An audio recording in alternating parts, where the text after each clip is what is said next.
अस्सलाम वालेकुम स्टूडेंट्स, उम्मीद करता हूँ आप सब खैरियत से होंगे।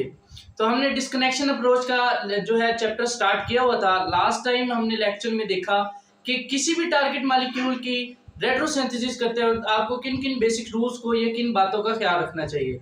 आज के लेक्चर में हम जो है ऐसे टारगेट मॉलिक्यूल्स की रेट्रोसिंथेसिस को डिस्कस करेंगे जिनके अंदर एरोमेटिक सब्स्टिट्यूशन रिएक्शंस जो हैं वो पाए जाते हैं। या मेनली आप कह सकते हैं कि आज का जो हमारा टॉपिक होगा वो एरोमेटिक सब्स्टिट्यूशन रिएक्शंस के बारे में होगा। तो सबसे पहले हम इसके रूल्स को डिस्कस करते हैं कि अगर आपके पास टारगेट मॉलिक्यूल ऐसा है जिसमें एरोमेटिक रिंग मौजूद है यानी बेंजीन रिंग मौजूद है, तो उसके साथ आपने किस तरीके से चलना है या किन किन रूल्स को फॉलो करते हुए आपने उसकी रेट्रोसिंथेसिस करवानी है। तो कॉपी पेंसिल निकाल लीजिए, लेट्स स्टार्ट।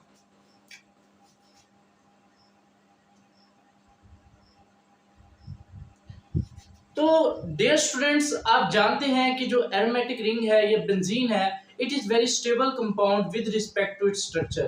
कि अपने स्ट्रक्चर के हवाले से जो बेंजीन है वो बहुत ज्यादा स्टेबल होती है।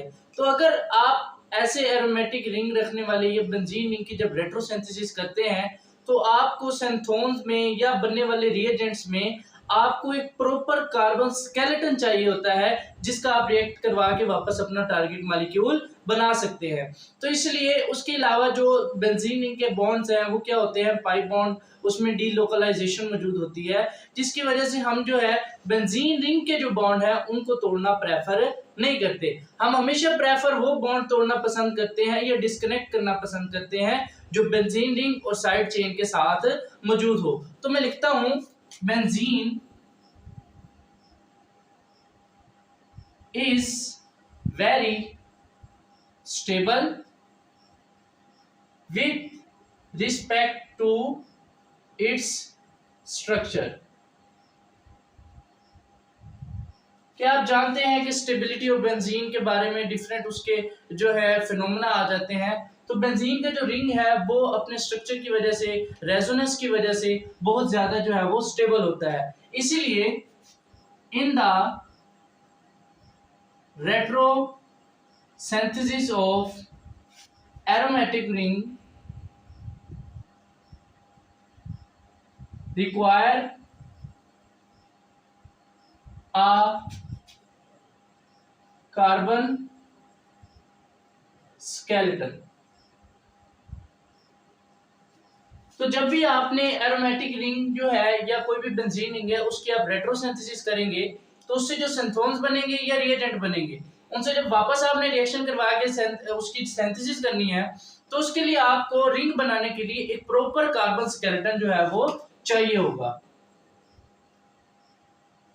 तो इसीलिए आप जो है एरोमेटिक रिंग की रेट्रोसिंथेसिस के केस में प्रेफर करते हैं वो बॉन्ड तोड़ना जो रिंग और साइड चेन के दरमियान मौजूद होता है। So we prefer to break the bond between ring and side chain और जो साइड चेन है उसके अंदर फंक्शनल ग्रुप हो भी सकता है और नहीं भी हो सकता, may or may not have functional group। Clear होगी बात। अब आपको छोटी सी एग्जांपल से समझाता हूं। मेरे पास ये टारगेट मॉलिक्यूल है वो कुछ इस तरीके से है, आर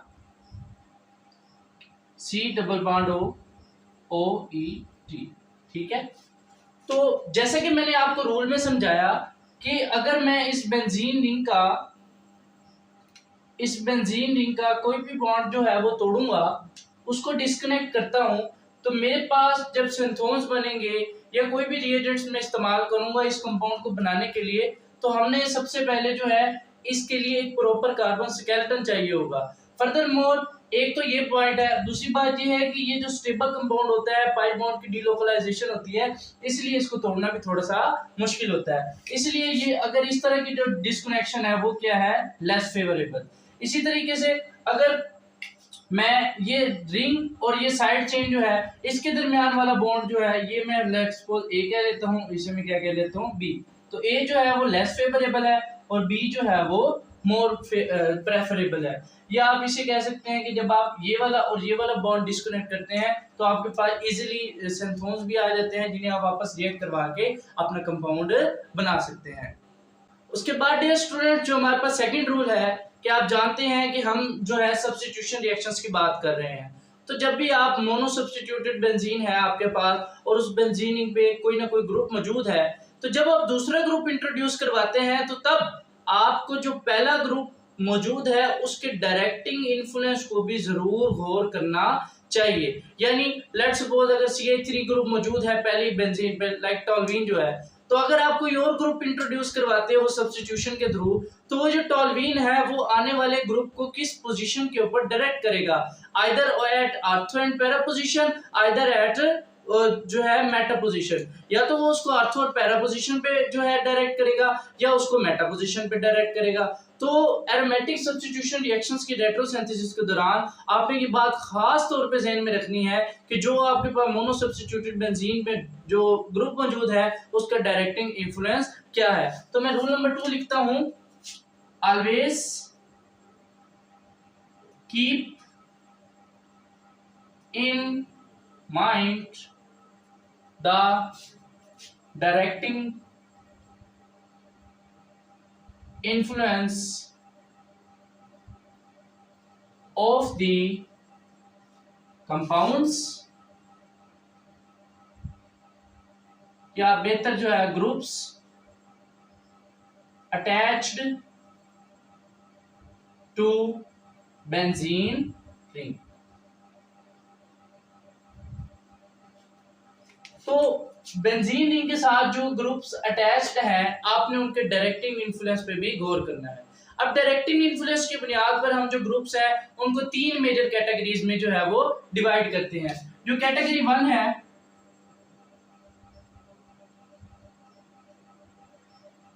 ये कंपाउंड्स कौन से होते हैं जी, ये होते हैं activating groups, activating groups and at ortho and para positions। Clear होगी बात। तो ये पहले जो कैटेगरी है कि डायरेक्टिंग इन्फ्लुएंस की बुनियाद पे कि अगर बेंजीन के ऊपर एक ग्रुप मौजूद है तो वो अगले नेक्स्ट आने वाले ग्रुप को किस तरह डायरेक्ट करेगा, किन पोजीशन पे डायरेक्ट करेगा, उसकी बुनियाद पर हम ग्रुप्स को 3 कैटेगरीज में डिवाइड करते हैं। पहली कैटेगरी कौन सी है, जिसमें एक्टिवेटिंग ग्रुप्स होंगे और कौन से होंगे, ortho and para directing groups. इनकी जो प्रॉपर्टीज है वो ये होती है जी कि इनका जो इफेक्ट है वो पॉजिटिव आई इफेक्ट होता है, यानी इनके पास इलेक्ट्रॉन डोनेटिंग इंडक्टिव इफेक्ट होता है। दूसरी बात कि दे इंक्रीज और favour further electrophilic substitution reaction, यानी ये मजीद सब्स्टिट्यूशन रिएक्शन जो है इलेक्ट्रोफिलिक सब्स्टिट्यूशन रिएक्शन उसको फेवर करते हैं या उसको बढ़ाते हैं। इसी वजह से इन्हें हम रिंग एक्टिवेटिंग ग्रुप्स का नाम भी देते हैं, रिंग एक्टिवेटिंग ग्रुप्स का नाम भी देते हैं। ठीक है। तो डियर स्टूडेंट्स, अब अगर मैं उन ग्रुप्स की बात करूं जो जो हमारे पास इस कैटेगरी में आते हैं वो है जी O-, उसके बाद OH ग्रुप, उसके बाद अल्काइल ग्रुप, अराइल ग्रुप और NH2 ग्रुप। ये तमाम वो ग्रुप्स हैं जो ऑर्थो पैरा डायरेक्टिंग होते हैं, उसके बाद एक्टिवेटिंग होते हैं। इनका जो इफेक्ट है वो पॉजिटिव इलेक्ट्रॉन डोनेटिंग इफेक्ट रखते हैं। उसके साथ साथ ये रिंग को एक्टिवेट करते हैं at ortho and para position और फर्दर इलेक्ट्रोफिलिक सब्स्टिट्यूशन रिएक्शन को ये इंक्रीज करते हैं। तो डियर स्टूडेंट्स, मिसाल के तौर पर मेरे पास जी ये एक बेंजीन रिंग है और इसके ऊपर कैटेगरी 1 का कोई ना कोई ग्रुप जो है वो मौजूद है। तो इसका इफेक्ट क्या होगा, मैंने आपको बताया पॉजिटिव इफेक्ट होता है, यानी ये इलेक्ट्रॉन को डोनेट करते हैं। तो इससे क्या होगा, जो हमारे पास नेक्स्ट इलेक्ट्रोफाइल जो है अटैक करेगा ये इसको फेवर करते हैं और आर्थो और पैरा पोजीशन पे क्या करते हैं, डायरेक्ट करते हैं। तो हमारे पास जो प्रोडक्ट्स हैं वो कुछ ऐसे बनेगी, ये कैटेगरी 1, ठीक है। और एक तो इलेक्ट्रोफाइल जो है ये ऑर्थो पोजीशन पे अटैक होगा और दूसरा जो है हमारे पास पैरा पोजीशन पे इलेक्ट्रोफाइल आके अटैच होगा। तो ये थी जी category 1 on the basis of directing influence of the groups. उसके बाद डियर स्टूडेंट्स हम बात करते हैं सेकंड कैटेगरी की। सेकंड कैटेगरी में जो आते हैं वो होते हैं जी डीएक्टिवेटिंग ग्रुप्स। डीएक्टिवेटिंग ग्रुप्स,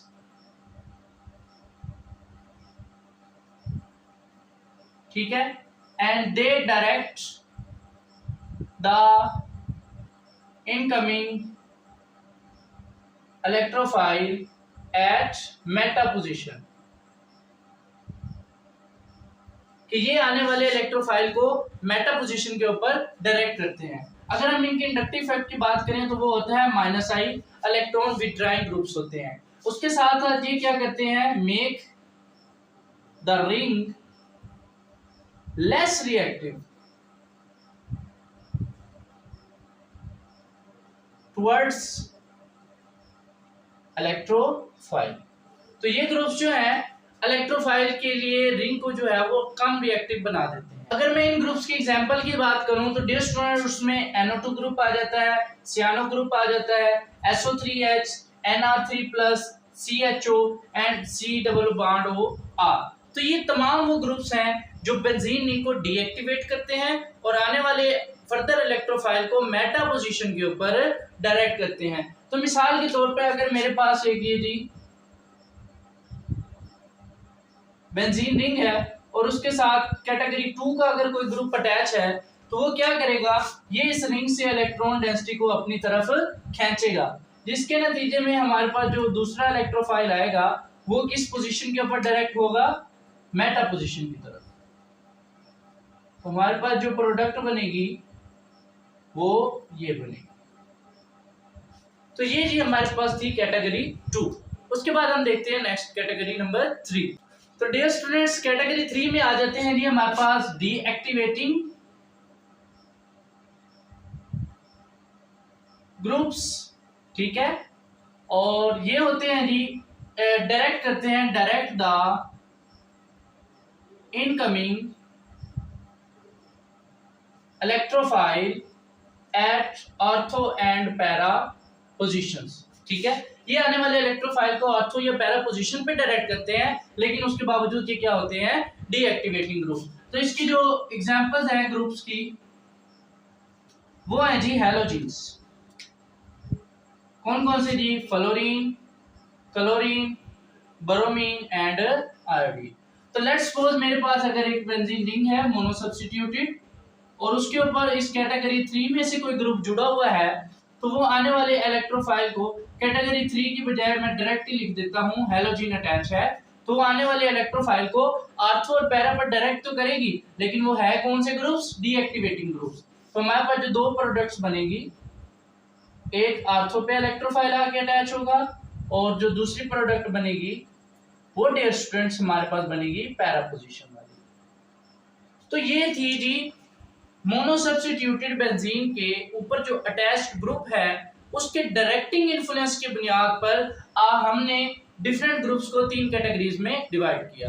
पहले थे जी एक्टिवेटिंग ऑर्थोपैरा डायरेक्टिंग ग्रुप्स, दूसरे थे डीएक्टिवेटिंग मेटा डायरेक्टिंग ग्रुप्स और तीसरे हैं जी डीएक्टिवेटिंग ऑर्थोपैरा डायरेक्टिंग ग्रुप्स। तो डियर स्टूडेंट्स हमने अभी 2 बेसिक रूल्स पढ़े कि सबसे पहले तो आपने ये देखना है कि बेंजीन रिंग का जो बॉन्ड है उसको प्रेफरेबली नहीं तोड़ना। आपने बेंजीन रिंग और साथ मौजूद साइड चेन के दरमियान जो मौजूद बॉन्ड्स हैं उनको डिस्कनेक्ट करना है प्रेफरेबली। दूसरा रूल हमने ये पढ़ा कि आपने रेट्रोसिंथेसिस करते वक्त बेंजीन रिंग या एरोमेटिक रिंग पर मौजूद ग्रुप्स जो हैं उनके डायरेक्टिंग इन्फ्लुएंस को भी जरूर मद्देनजर रखना है। तो अब नेक्स्ट चलते हैं हम अपने प्रोसेस की तरफ कि एरोमेटिक सब्स्टिट्यूशन रिएक्शन आप जानते हैं बेंजीन में 2 तरह के होते हैं, एक तो इलेक्ट्रोफिलिक सब्स्टिट्यूशन रिएक्शंस और दूसरे कौन से होते हैं जी, न्यूक्लियोफिलिक रिएक्शन। तो डियर स्टूडेंट्स इस लेक्चर में हम इलेक्ट्रोफिलिक एरोमेटिक सब्स्टिट्यूशन रिएक्शंस को डिटेल के अंदर स्टडी करेंगे कि किस तरह रेट्रोसिंथेसिस के दौरान हम इलेक्ट्रोफिलिक सब्स्टिट्यूशन रिएक्शंस के थ्रू अपने टारगेट मॉलिक्यूल को सिंथेसाइज करते हैं। तो सबसे पहले अगर हम इलेक्ट्रोफिलिक एरोमेटिक सब्स्टिट्यूशन की बात करें तो तो आप जानते हैं कि जो बेंजीन रिंग जो है, बेंजीन रिंग ये क्या होता है, स्टेबल होता है। स्टेबल होने के साथ साथ इसमें क्या होता है जी, पाई इलेक्ट्रॉन्स की डीलोकलाइजेशन होती है, ठीक है, रेजोनेंस की वजह से, और वो एक क्लाउड की शक्ल में मौजूद होता है, जिसकी वजह से न्यूक्लियोफाइल का अटैक तो इसके ऊपर जो है वो बहुत लेस फेवरेबल होता है, लेकिन इलेक्ट्रोफाइल जो है वो इनके ऊपर अटैक करते हैं और बहुत अच्छे तरीके से जो है हमारे पास इलेक्ट्रोफिलिक सब्स्टिट्यूशन रिएक्शन देते हैं। लेकिन एक बात आपने याद रखनी है कि जो वीक इलेक्ट्रोफाइल है, वीक इलेक्ट्रोफाइल वो ये वाले इलेक्ट्रोफिलिक एरोमेटिक सब्स्टिट्यूशन रिएक्शन नहीं दे सकता। इसकी एक खास वजह है डियर स्टूडेंट्स, क्योंकि आप जानते हैं कि बेंजीन रिंग के अंदर पाई इलेक्ट्रॉन्स की डीलोकलाइजेशन हो रही होती है और उसकी एक शीट सी बन जाती है हमारे पास, जैसे शील्डिंग की तरह होती है। अब ये जो वीक इलेक्ट्रोफाइल है ये उस पाई इलेक्ट्रॉन का क्लाउड या शीट को जो है वो नहीं तोड़ पाता, जिसकी वजह से ये हमारे पास इलेक्ट्रोफिलिक सब्स्टिट्यूशन रिएक्शन भी नहीं देता। तो अगर आपने इलेक्ट्रोफिलिक एरोमेटिक सब्स्टिट्यूशन रिएक्शन करवाने हैं तो उसके लिए आपको क्या चाहिए होगा, एक स्ट्रॉन्ग इलेक्ट्रोफाइल। क्यों? Because it can break the pi electronic cloud और शीट। तो ये जो है हमारे पास इलेक्ट्रोफिलिक एरोमेटिक सब्स्टिट्यूशन रिएक्शन की कुछ प्रॉपर्टीज थी कि actually benzene aromatic electrophilic aromatic substitution reaction क्यों देती है। उसके बाद डियर स्टूडेंट्स, अगर हम इलेक्ट्रोफिलिक एरोमेटिक सब्स्टिट्यूशन रिएक्शंस के जनरल मैकेनिज्म की बात करें तो हमारे पास स्टेप 1 में क्या होता है जी, स्टेप 1 हमारे पास बेंजीन रिंग है, उसके ऊपर जी एक इलेक्ट्रोफाइल देखें। अब ये जो पाई बॉन्ड्स जो होते हैं ये हाई एनर्जी बॉन्ड होते हैं as compare to sigma bond, ठीक है। तो ये इलेक्ट्रोफाइल इस पाई बॉन्ड की तरफ जी अट्रैक्ट होता है, जिसके नतीजे में ये इलेक्ट्रोफाइल का बॉन्ड बनता है और इस कार्बन के ऊपर पॉजिटिव चार्ज आता है। अब ये हमारे पास एक इंटरमीडिएट बनती है। अगर अब आप गौर करें तो ये जो बेंजीन रिंग का पाई बॉन्ड था ये अब इस इलेक्ट्रोफाइल के साथ एक सिग्मा बॉन्ड में कन्वर्ट हो जाता है, और आप जानते हैं कि पाई बॉन्ड जो है वो ज्यादा एनर्जी होने की वजह से लेस स्टेबल होता है, और अगर इसके मुकाबले में अगर आप ये बॉन्ड देखें तो ये पाई बॉन्ड एक सिग्मा बॉन्ड के अंदर कन्वर्ट हुआ है, एक high energy bond low energy bond के अंदर कन्वर्ट हुआ है। तो ये स्ट्रक्चर जो है इस ये जो सिग्मा बॉन्ड है ये क्या होता है, ज्यादा स्टेबल होता है क्योंकि इसकी एनर्जी कम होती है, जिसकी वजह से ये बैकवर्ड रिएक्शन नहीं होता।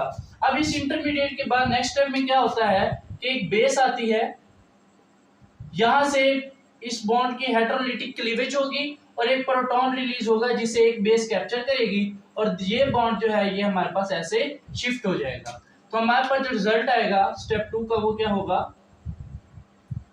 इस बेंजीन रिंग की जो एरोमेटिसिटी है वो क्या आ जाएगी वापस, इलेक्ट्रोफाइल जो यहाँ पे अटैच हो गया और यहाँ पे हमारे पास BH, ठीक है। तो इस तरीके से क्या होता है, ये एक जनरल मैकेनिज्म है, यानी एक इलेक्ट्रोफाइल जो है इस पाई बॉन्ड की तरफ अट्रैक्ट होगा, उसके बाद सिग्मा बॉन्ड में कन्वर्ट होगा और उसके बाद जो है हमारे पास हाइड्रोजन रिमूव हो जाता है और हमने बेंजीन की एक हाइड्रोजन के साथ एक इलेक्ट्रोफाइल को सब्स्टिट्यूट कर दिया, therefore it is known as electrophilic aromatic substitution reaction.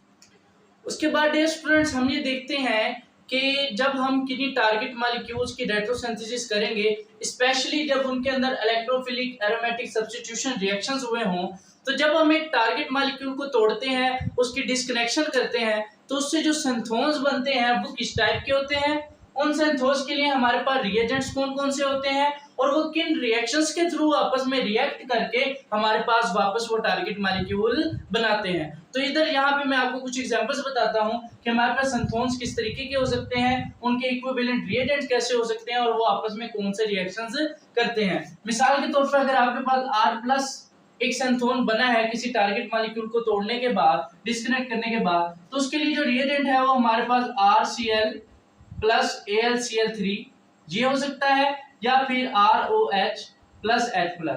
और ये जो रिएक्शन आप जानते हैं AlCl3 की मौजूदगी में जो रिएक्शन होता है वो क्या होता है, Friedel Crafts alkylation. Similarly dear students, अगर आपके पास एसाइल ग्रुप है CH3 C double bond O plus, तो इस अगर आपने किसी टारगेट मॉलिक्यूल को तोड़ा है और आपके पास ये सिंथोन बना है, तो उसके लिए आपके पास जो रिएजेंट होते हैं वो आप होते हैं CH3 C double bond O Cl plus AlCl3, और ये रिएक्शन आपको पता है कौन सा है, फ्रीडल क्राफ्ट एसाइलेशन कि AlCl3 की मौजूदगी में इलेक्ट्रोफिलिक एरोमेटिक सब्स्टिट्यूशन रिएक्शन के थ्रू आप किसी भी रिंग के अंदर जो है एसाइल ग्रुप को इंट्रोड्यूस करवा सकते हैं। इसी तरीके से अगर आपके पास जो है Cl प्लस ग्रुप है, तो उसके लिए जो इक्विवेलेंट रिएजेंट है हमारे पास वो क्या होता है, Cl2 प्लस AlCl3। तो ये हमारे पास जो रिएक्शन होता है उसे हम कहते हैं क्लोरीनेशन। सिमिलरली डियर स्टूडेंट्स, अगर आपके पास Br प्लस सेंथोन निकला है, तो उसके लिए आपके पास जो रिएजेंट है वो होते हैं Br2 प्लस AlBr3, और इसे आप कहते हैं ब्रोमिनेशन। कि आप ब्रोमिनेशन करके AlBr3 की मौजूदगी में जो बेंजीन रिंग है उसके अंदर इलेक्ट्रोफिलिक एरोमेटिक सब्स्टिट्यूशन रिएक्शन के थ्रू ब्रोमीन को ऐड करवा सकते हैं। इसके अलावा अगर आपके पास NO2 प्लस निकला है नाइट्रो ग्रुप, तो आप वो जानते हैं कि HNO3 और H2SO4 की मौजूदगी में जब आप नाइट्रेशन करवाते हैं तो आपके पास जो है NO2 ग्रुप बेंजीन रिंग के अंदर इंट्रोड्यूस होता है। बेसिकली ये तमाम FSC के वो रिएक्शंस हैं, आपने electrophilic aromatic substitution reactions of benzene पढ़े होंगे। ये तमाम वही रिएक्शंस हैं, उनमें इस्तेमाल होने वाले रिएजेंट्स हैं, और उन रिएजेंट्स से हमारे पास जो सिंथोन्स हैं वो ये हैं जो हमारे पास रिंग को या टारगेट मॉलिक्यूल को डिस्कनेक्ट करने के बाद हमारे पास आएंगे। उसके बाद डियर स्टूडेंट्स, अगर आपके पास SO3H ग्रुप है, तो उसके लिए हमारे पास रिएजेंट्स जो होते हैं वो H2SO4, उसकी मौजूदगी में 85 डिग्री सेल्सियस पर जब आप सल्फोनेशन करते हैं तो हमारे पास बेंजीन रिंग में ये ग्रुप जो है वो इंट्रोड्यूस हो जाता है। उसके अलावा अगर आप SO3 का इस्तेमाल करें तो आप रूम टेम्परेचर पर उसकी सल्फोनेशन कर सकते हैं। इसके अलावा अगर आपके पास सिंथोन SO2Cl आया है, तो उसके लिए जो इक्विवेलेंट रिएजेंट है वो हमारे पास है ClSO2OH और उसके साथ H2SO4। तो जब आप क्लोरोसल्फोनेशन करते हैं इन रिएजेंट्स की मौजूदगी में, तो बेंजीन रिंग में ये ग्रुप जो है वो इंट्रोड्यूस होता है। उसके बाद अगर ArN2+ ये सिंथोन आपके पास अगर आया है डिस्कनेक्शन के बाद, तो उसके लिए जो रिएजेंट है वो है ArNH2, और ये जो रिएक्शन देता है वो होता है जी डाईएजो कपलिंग। तो डियर स्टूडेंट, ये मैंने आपको कुछ एग्जांपल्स बताई हैं कि जब भी अब आगे हम रेट्रोसिंथेसिस करेंगे तो कौन कौन से रिएक्शंस, इनको आपने जहन में रखना है कि इन रिएक्शंस के थ्रू इन रिएजेंट्स का इस्तेमाल करते हुए हम इन सिंथोन्स को या इन ग्रुप्स को जो है बेंजीन रिंग के अंदर इंट्रोड्यूस करवा सकते हैं। तो डियर स्टूडेंट्स, अभी तक मैंने आपको electrophilic substitution reactions of benzene के बारे में काफी कुछ बताया, कुछ रूल्स बताए कि आपने अगर किसी टारगेट मॉलिक्यूल की जिसके अंदर एरोमेटिक रिंग मौजूद है उसकी रेट्रोसिंथेसिस करनी है तो आपको किन बातों का ख्याल रखना चाहिए। चलिए अब हम चलते हैं अपनी पहली एग्जांपल की तरफ। तो हमारे पास जो पहली एग्जांपल है जी वो है बेंजोकेन। बेंजोकेन, इसका जो फार्मूला है वो कुछ इस तरीके से है, NH2 C double bond O OET। तो सबसे पहले मैंने आपको बताया था कि हम पहले इसकी रेट्रोसिंथेसिस करेंगे और उसके बाद हम इसकी जो है वो सिंथेसिस लिखेंगे। तो रेट्रोसिंथेसिस में हम क्या करते हैं, एक टारगेट मॉलिक्यूल है, ये हमारा एक टारगेट मॉलिक्यूल है बेंजोकेन, इसको हम इस तरीके से डिस्कनेक्ट करेंगे, तोड़ेंगे कि हम उन रिएजेंट्स तक पहुंच सकें कि जिनको इस्तेमाल करके हम वापस ये अपना ग्रुप को जो है टारगेट मॉलिक्यूल बना सकते हैं, और वो रिएजेंट्स ऐसे होंगे जो रेडली अवेलेबल होंगे और लो कॉस्ट होंगे। तो रेट्रोसिंथेसिस का ये बेनिफिट है, ये हमें उन रिएजेंट्स तक पहुंचाती है या ये हमें हेल्प करती है उन रिएजेंट्स को ढूंढने में जो हमारे पास इजीली अवेलेबल हों और उनको इस्तेमाल करके हम अपना कोई भी टारगेट मॉलिक्यूल बना सकते हैं। तो डियर स्टूडेंट्स, सबसे पहले देखें तो मैंने आपको पहला रूल ये बताया था कि आपने बेंजीन रिंग का जो बॉन्ड है उसको तोड़ना प्रेफर नहीं करना। आपने बेंजीन रिंग के साथ जो साइड चेन है उसको तोड़ना है, उसके बॉन्ड्स को डिस्कनेक्ट करना है। और अगर आप थोड़ा सा गौर करें तो ये हमारे पास COOET ग्रुप है और ये एक एस्टर फंक्शनल ग्रुप है। और आप जानते हैं एस्टेरिफिकेशन रिएक्शन के बारे में कि जब हम एक अल्कोहल को और कार्बोक्सिलिक एसिड को मिनरल एसिड की मौजूदगी में आपस में ट्रीट करते हैं तो हमारे पास एस्टर बनता है जिसकी फ्रूटी स्मेल होती है। तो डियर स्टूडेंट्स, तो सबसे पहले मैं क्या करूंगा, मैं इस बॉन्ड को यहाँ से तोड़ता हूं। तो सबसे पहले मैं इस रेट्रोसिंथेसिस का साइन डालूंगा और इसमें मैंने आपको बताया था जो बॉन्ड आपने तोड़ना है उसको ऊपर रखना है।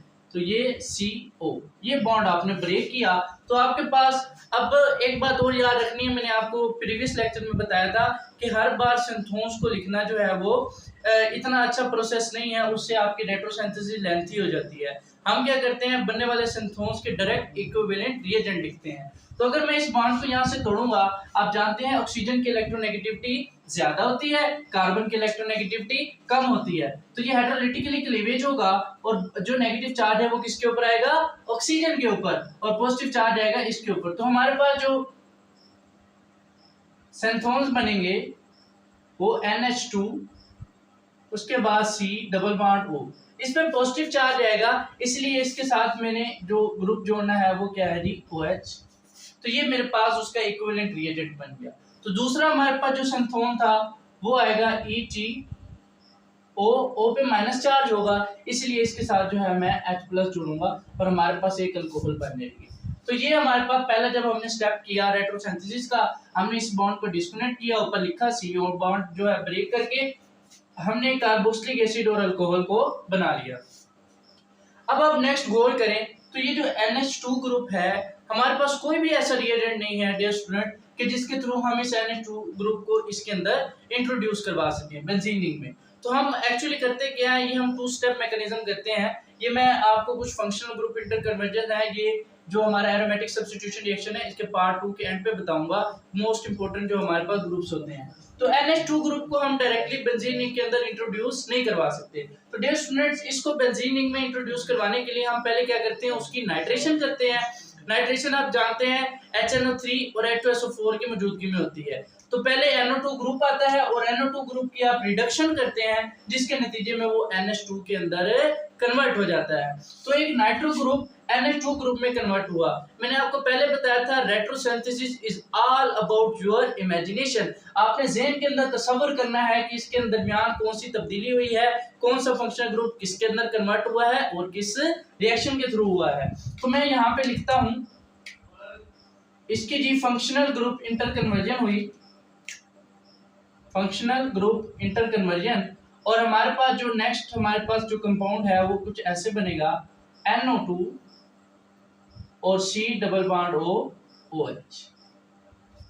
क्लियर होगी बात। तो डियर स्टूडेंट्स, ये मैंने क्या किया, ये NO2 ग्रुप मैं जानता हूं, नाइट्रेशन जब बेंजीन की करते हैं NO2 ग्रुप इंट्रोड्यूस होता है, इसकी जब मैं प्लैटिनम या कैडमियम की मौजूदगी में रिडक्शन करूंगा तो वो NH2 ग्रुप में कन्वर्ट हो जाएगा।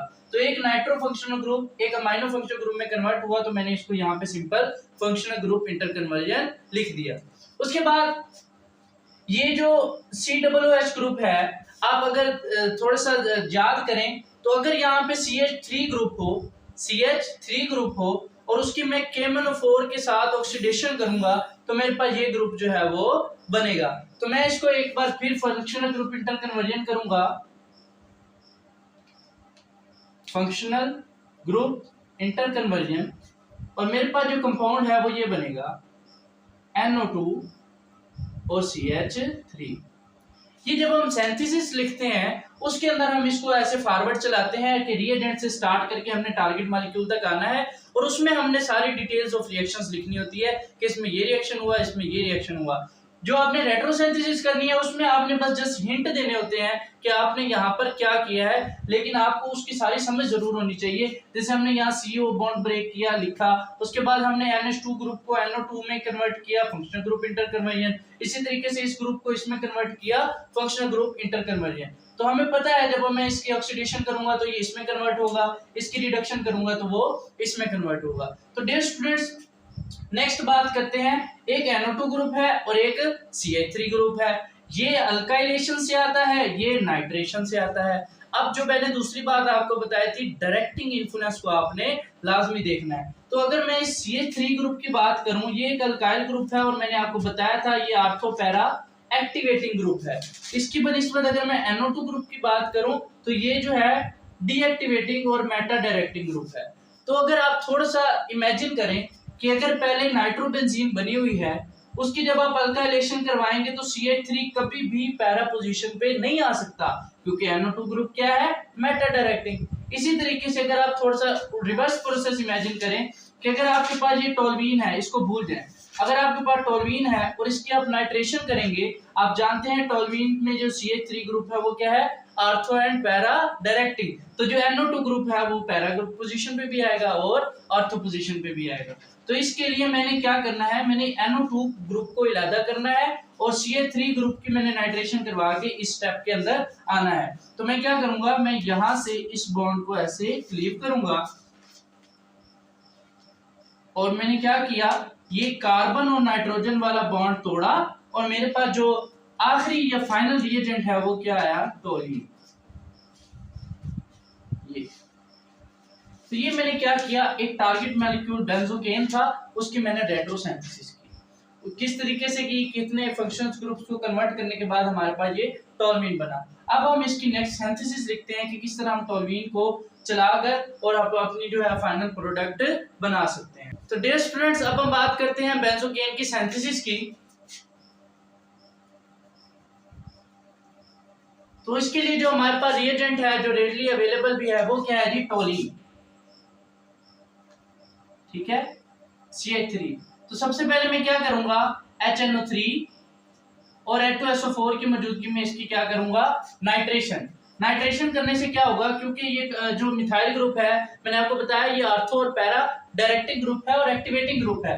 इससे क्या होगा, जो नाइट्रो ग्रुप है एक तो आर्थो पोजीशन पे आएगा और एक पैरा पोजीशन पे आएगा। अब हमें पैरा वाली चाहिए क्योंकि हमने अपना टारगेट मॉलिक्यूल बनाना है। तो मेरे पास जो ये प्रोडक्ट है वो कुछ ऐसे आएगी, CH3 और यहाँ पर जी NO2 ग्रुप। क्लियर होगी बात।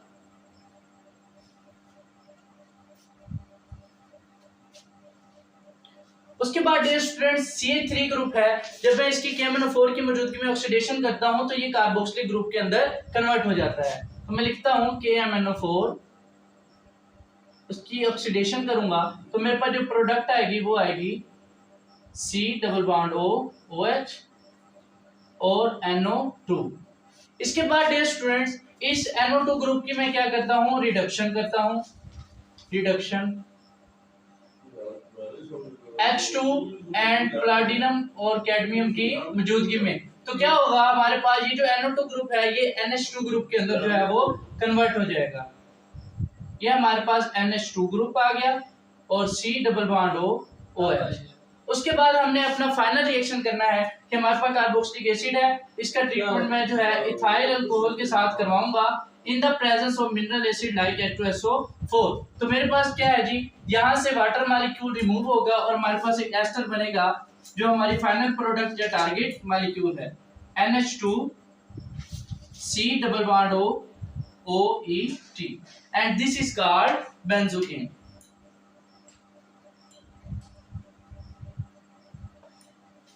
तो इस तरीके से आप बेंजोकेन की रेट्रोसिंथेसिस भी लिख सकते हैं और उसकी सिंथेसिस भी लिख सकते हैं। स्टूडेंट्स, उसके बाद हमारे पास एक छोटी सी दूसरी एग्जांपल है।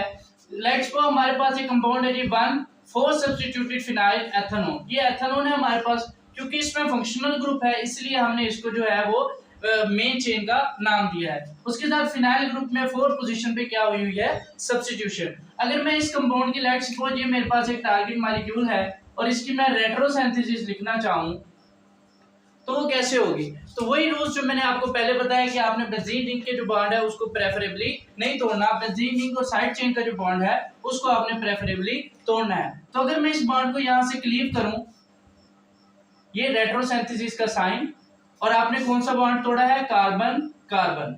तो मेरे पास जो इक्विवेलेंट रिएजेंट्स बनेंगे वो कुछ इस तरीके से आएंगे। R यहां पर आएगा पॉजिटिव चार्ज, जिसके साथ जो यहां पर आएगा नेगेटिव चार्ज, ठीक है। नेगेटिव चार्ज के साथ आगे हाइड्रोजन ऐड हो जाएगी और इसकी एरोमेटिसिटी जो है वो गेन हो जाएगी। उसके साथ हमारे पास जो इस कार्बन पे आएगा जी पॉजिटिव चार्ज, जिसके साथ हमारे पास क्लोरीन आके अटैच होगा, CH3 C double bond O Cl। तो ये डियर स्टूडेंट्स मैंने आपको जो है पहले इसीलिए वो सिंथोन्स और रिएजेंट्स करवाए थे, क्योंकि जब मैं इसको यहाँ से तोड़ूंगा तो देखिए हमारे पास इसाइल ग्रुप आया और उसके लिए मैंने आपको जो रिएजेंट लिखवाया था वो क्या था, ये वाला। और आप जानते हैं जब AlCl3 की मौजूदगी में इसका आप रिएक्शन करवाते हैं बेंजीन के साथ तो उसकी क्या हो जाती है, एसाइलेशन। तो अब मैं इसकी अगर सिंथेसिस लिखूं तो वो कुछ इस तरीके से होगी। ये हमारे पास कंपाउंड है जी R plus Cl C double bond O CH3 acyl chloride की जब मैं AlCl3 की मौजूदगी में फ्रीडल क्राफ्ट एसाइलेशन करवाता हूं तो डियर स्टूडेंट्स हमारे पास हमारा ये टारगेट मॉलिक्यूल जो है वो तैयार हो जाता है, R C double bond O CH3। तो डियर स्टूडेंट्स आज का लेक्चर यहीं खत्म करते हैं, जिसके अंदर हमने देखा कि ऐसे कंपाउंड्स की रेट्रोसिंथेसिस करते वक्त जिनके अंदर बेंजीन रिंग मौजूद हो और उनके अंदर एरोमेटिक सब्स्टिट्यूशन रिएक्शंस हों तो तब आपने रेट्रोसिंथेसिस करते वक्त किन बातों का ख्याल रखना है। उसमें हमने देखा रूल्स पढ़े और उसके साथ हमने कुछ सेंथोन्स बनाए जिनके साथ रिएजेंट्स और कौन से खास किस्म के केमिकल रिएक्शंस हैं जो वो रिएजेंट्स देकर वो सेंथोन्स या वो ग्रुप बेंजीन के अंदर सब्स्टिट्यूट करवाते हैं। उसके बाद हमने दो एग्जांपल्स देखी बेंजोकेन की और हमारे पास ये जो है 1,4 substituted phenyl ethanol. I hope आपको सारा लेक्चर समझ आ गया होगा। अगर कोई बात समझ ना आए तो आप कमेंट में पूछ सकते हैं और चैनल को सब्सक्राइब लाजमी कीजिए, वीडियो को लाइक कर दीजिए। तब मिलते हैं नेक्स्ट लेक्चर में और उसमें हम एरोमेटिक सब्स्टिट्यूशन रिएक्शन का जो है पार्ट 2 देखेंगे। उसमें हम 2-4 एग्जांपल्स और करेंगे सब्स्टिट्यूशन रिएक्शंस की और कुछ खास किस्म की फंक्शनल ग्रुप इंटरकन्वर्जन है उनको देखेंगे। तब तक अपना ख्याल रखिए। खुदा हाफिज।